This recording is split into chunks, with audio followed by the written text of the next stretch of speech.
pourquoi ce désir impossible nous colle à la peau, au point de devenir un impératif existentiel.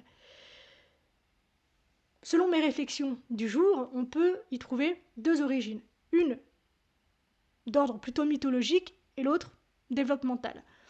Commençons par l'origine mythologique.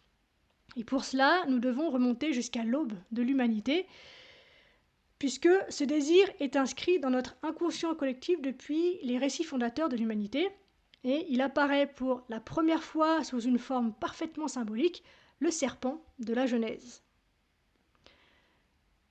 Ce serpent symbolise la ruse du mental, le doute qui se glisse dans la conscience.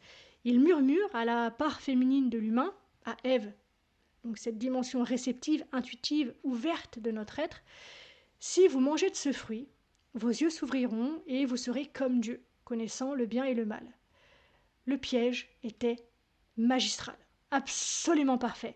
Faire croire à un être qui ne manque de rien, qu'il lui manque quelque chose pour être complet. Insuffler l'idée du manque dans un être encore immergé dans la plénitude.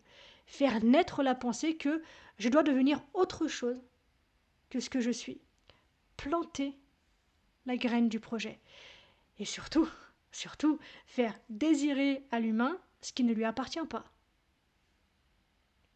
Son origine. Parce que l'humain est déjà semblable à Dieu, mais il n'est pas Dieu. Il est image, pas source. Il reçoit son être. Il ne se le donne pas. Et c'est précisément ça, la fracture originelle.